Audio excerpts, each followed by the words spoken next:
Is it challenging for you to learn tenses in the most easiest way, or learning grammatical structure is too frustrating for you? No worries at all. Hello everyone, welcome to Naz Learning Corner. I hope that you all are doing great and having fun in learning English. If not, then you are at perfectly right place.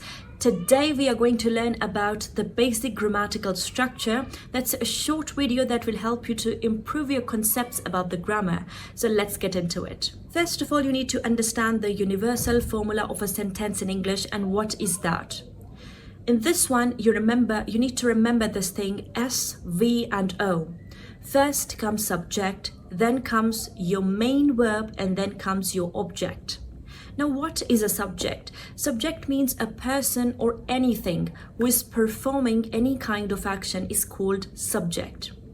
For example, if I'm saying I'm teaching you, so I am doing any action, so I is a subject here. And then if I'm saying she is trying to speak English, so she is a subject here. If I'm saying you and I try to practice English, so you and I, we have two subjects in here. Let's talk about verb. Verb have different kinds. We have main verb, which is also called action verb. Then we have modal verbs and we have helping verbs. Here in this sentence structure, we are going to talk about main verb. What is a main verb? In simple words, you can say any kind of action, any kind of performance which is being done in a sentence is called main verb. For example, you can say play, read, write, listen, respond, work. All of these are verbs. So here we are talking about main verb. First comes subject, then comes main verb, and then comes object. What is object? Object means who receives that action on which the work is done. I'm saying I'm trying to learn English. So what I'm trying to learn? English. English is the object here. If I'm saying that I'm working on the laptop, so laptop is object because where I'm working on laptop. So object is something or someone who receives that action on which the work is done. Let me give you the concept about the helping verb. Just imagine yourself that you are the owner of the house. So you are the main verb of the house. Without you, your house is incomplete. Then you hire a house help.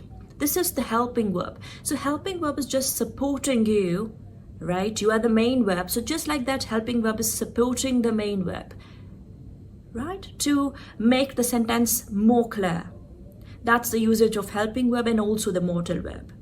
Modal verb and helping verb both have same usages. They are used to support your main verb to highlight that specifically which type or which action you're talking about, which thing, which time you're talking about specifically. Okay, so that's the concept, the basic concept. Whenever you are writing, reading, or whatever you're doing regarding English, always remember this sentence structure. Don't plunge yourself into the active voices, passive voices. If your main concept is to speak English, if your ultimate goal is to speak English, then just follow our basic sentence learning videos. These videos will really help you to improve your English and speak it with accuracy. So this is the part 1 of the video. I hope that you have learned something. Now there is a guided worksheet. What you need to do is you just need to fill the form which is in the description of this video. Write down your working Gmail over there so that we can send you the guided PDF regarding this session, and also a short quiz of 10 minutes that will help you to analyze whether you have absorbed this lesson perfectly or not. If you like this video, don't forget to give it a thumbs up, subscribe to our channel. Lots of love.